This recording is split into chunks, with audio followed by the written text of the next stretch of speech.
Dream Demon, bitch. I do a terrible Freddy Krueger. I can't do it. Dream Demon, director's cut from Arrow. Look how pretty this is. Oh my god, look at... pretty. It's so pretty. Look how pretty and shiny. Look how pretty and shiny. Look how pretty and shiny. It's so fucking cute. Alright, so, Dream Demon. I had never seen this movie before. I'd heard of it. I'd seen the poster before, and it had always been one of those movies where I was like, hey, the fuck is that thing? And I always assumed that it was just some rando 80s Nightmare on Elm Street ripoff, and it is, but it's also British. Gemma Redgrave plays Diana, a member of the British upper crust who's about to marry Oliver, a hero of the Falklands War. Unfortunately, she's being hounded by the press and a series of terrifying nightmares. After becoming acquainted with an odd duck of an American named Ginny, Diana becomes embroiled in a terrifying mix of dreams and reality that could just drive her mad.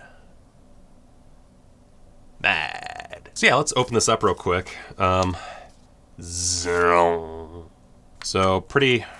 First off, great artwork, beautiful artwork, and actually denotes the tone a lot better than the artwork that I'm used to, which is not actually this one, but this is also pretty fun in a video store cover kind of way, which I'll go ahead and switch this up, I guess, since I have the slip cover. Why not?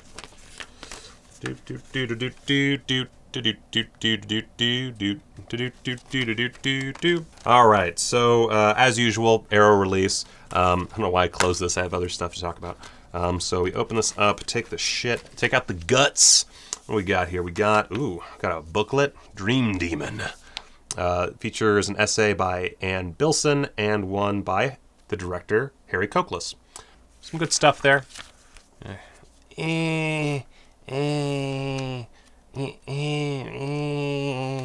Also get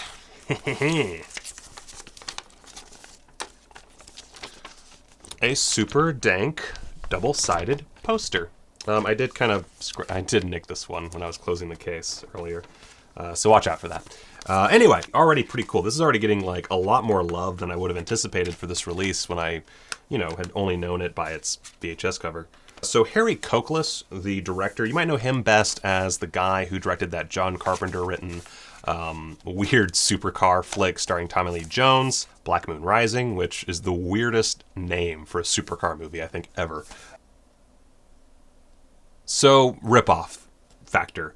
There's a lot of similarities in this to Elm Street, and that's not surprising. It's literally like designed as a ripoff. But what's interesting is it's not ripping off what you'd expect. And I think that's because it's trying so much to rip off the first film, and by that, like, it hadn't really gotten to the point where it was ripping off like the Freddy Krueger character, is ripping off more the concept. And thanks to that, it has a very different tone and approach to the material, and I think that makes it kind of special as far as these rip-offs go. It's far more adult and British. It has a bit of this like Princess Diana type parallel going on, where she was of course hounded by the press. This lady's hounded by the press. It's a similar situation. She's not marrying into the royal family, but it's a similar situation. Till death do you part. Still, but undeniably a ripoff. We even get like the little girl in white, fire and industrial imagery, and even like some weird connections to movies that hadn't even been released yet. Like Greta's death scene in Dream Child has a really weird parallel here that I don't think was intentional in either, obviously. There's also the crack in the wall in New Nightmare, obviously way after this movie came out. Just weird parallels. Not even ripoff stuff, just weird parallels. There's even a tree through the window gag in Poltergeist. Honestly, I'm starting to think this isn't a very original movie. Of note amongst the cast, first off, everybody does a great job. Gemma Redgrave, the script doesn't do her character a lot of favors early on, but she does hold her own, and she does make for a kind of naturally interesting protagonist just by virtue of the way that she puts herself across. And that's good because it's a character that could very easily have been super unlikable if the film had not played its cards right. Kathleen Wilhoit plays Ginny. And she's probably best known to me as Lucy's oddball sister in Twin Peaks. She's in other stuff. I guess that's like the only thing that pops in my head right now, is she's that weird sister who shows up for like 2 seconds. There's also glorious overacting from Timothy Spall and Jimmy Nail, who play these journalists turned sort of supernatural creatures. Timothy Spall's kind of the closest thing we get to a Freddy Krueger in this, which is interesting. Neither one really takes that firm role. In fact, I wouldn't say there's really an actual physical real villain to the piece. It's really more this sort of poltergeist-esque entity that takes various forms. But Timothy Spall is definitely like the hammy performance. And he's great. Like, he is put under a lot of makeup. He does some gross shit. And as far as like just kind of for the sake of like kind of trashy horror aesthetics, he's definitely the standout of the bunch, bearing in mind that most of these actors do a great job.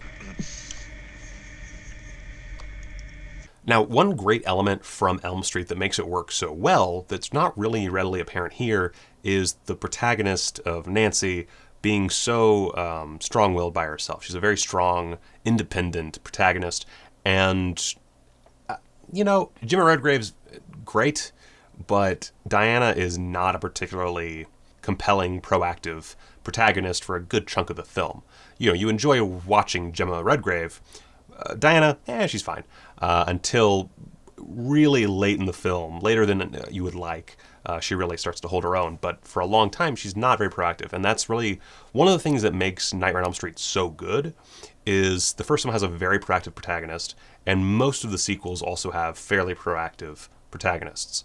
In fact, I would say that's one flaw, I think, with Nightmare on Elm Street 2 that people overlook, is that our main hero is kind of lame, and it works for the film. Like, I do like that performance in Nightmare on Elm Street 2, but he's definitely not like super proactive. He's, I don't know, lame. And that definitely hurts that film, because as a viewer, you kind of want to see a character, especially after the first film, you definitely want to see a character who feels like a lead. And I didn't really get that from Diana for most of it. Luckily, we do get Ginny, and she's very helpful in that regard. The two play off each other very well. Once Ginny actually enters the picture, huge difference. The movie takes on a whole new life. So it's really not that long before things kick up. It's just initially it feels a little off. And then once things start to come together, it gets much better. Another issue is it's sometimes a tad more confusing than it needs to be. Part of that is definitely intentional. There's a lot of dream logic. There's scenes that kind of very quickly segue into dream scenes and vice versa. And sometimes there's a lot of times where you don't really know where you are. And again, I think a lot of that's intentional, but I think some of it might be unintentional and probably did a little too much to detract from what could have been a far more engaging plot. I think that's the big problem with this movie, is that it's not super engaging for long stretches. When it is, it's great, and it has a lot of very dreamy atmosphere. There's a fuckload of great in-camera effects that you would not expect to see. It's a film that is really trying, even though it knows it's a ripoff, it's really trying to be something more than just another ripoff, and that's very admirable, and it adds a lot of charm. There's a fuckload of charm in this movie. And in fact, I've seen a lot of reviews that say that this is a so bad it's good flick, and I don't think so. I don't think it's bad at all. I think it is good, bordering on really good. It's not amazing. It's not a great film. It's not going to blow your mind. But it's definitely not the kind of trashy sleaze that the old cover made it out to be. It has that sort of Hellraiser style that I can't even really perfectly describe, where this one's very much in England, whereas Hellraiser, it's a bit like, I don't know where it is, it's somewhere, maybe England, sure, why not, fuck it. And this one, very much like it being in England, is kind of part of the plot. But it's the kind of thing where it could be anywhere. Like, it doesn't feel like any specific spot. It just feels like it's this period in filmmaking, and it and Hellraiser kind of share that look and feel. And that's not to say that it's even remotely the same as Hellraiser, just there's some similar vibes there. In the end, it's super atmospheric, and at a certain point, even engaging sort of haunted house flick with a focus on dreams, with a lot of wacky characters, altogether really solid, sometimes a bit stuffy, but generally really good performances, and a mystery at the heart of it that's not terribly challenging to figure out, but is at least worthwhile to witness to the end. So I'd say, as a film, I actually highly recommend it. I really like this movie. I do not think that it is perfect. Again, I think that it has a lot of flaws, but especially with all of the practical effects in the film, the really fun, goopy makeup, and honestly, really likable protagonists and really fun villains. I mean, you pretty much get everything you need in this kind of movie, and honestly, really much more than you should expect. As far as the extras go, this is where things go bonkers. So first off, we get the original theatrical cut of the film. Now, I didn't watch the entire thing because I didn't really have time to watch this movie more than once, even though I would very much like to revisit it. But I skipped to the end of the original theatrical version because I knew that was like one of the big differences.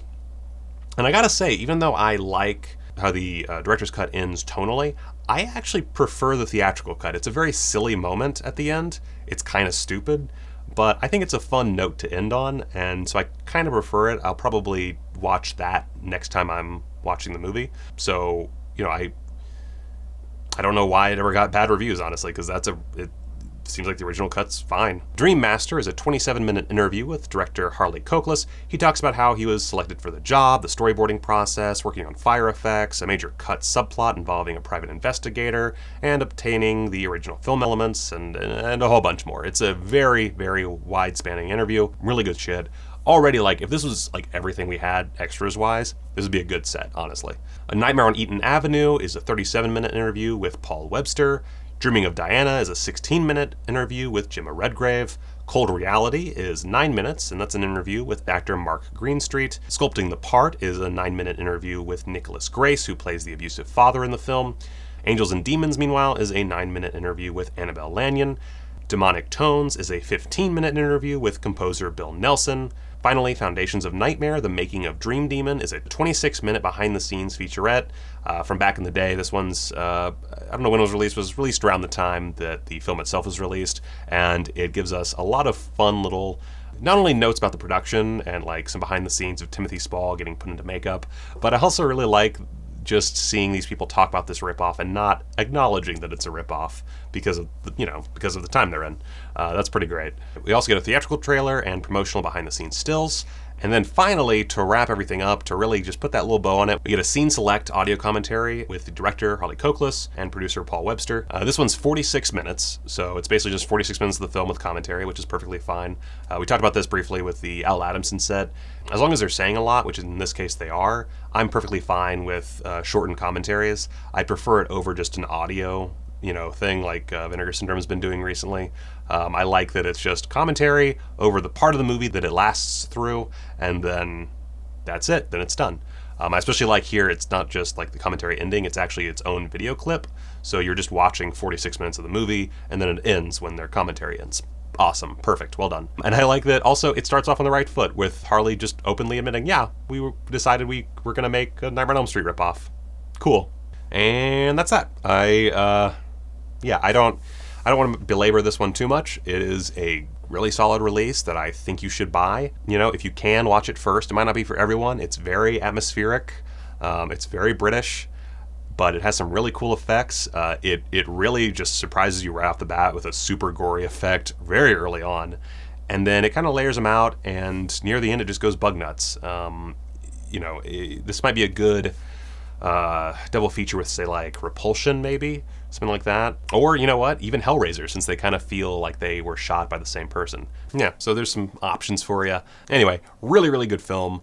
I look forward to watching it again. I admittedly did have a child I was dealing with, a very whiny child, while I was watching it. So there's a chance that I just missed a few like key problems while watching it, but I still enjoyed myself quite a bit, and I think that it is a nice little surprise from Arrow Video.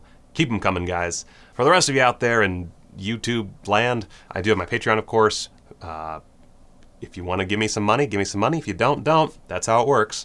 We have a bunch of special content there for patrons, and if you want to see more of my face, it's there. Otherwise, you can follow me on Twitter, on Facebook, on Instagram, all that shit. Links are in the description. I also have a Letterboxd profile. You can follow me there. Or you can watch my movies, The Head and Fatal Future. They are also linked down below. And until next time, go watch a movie.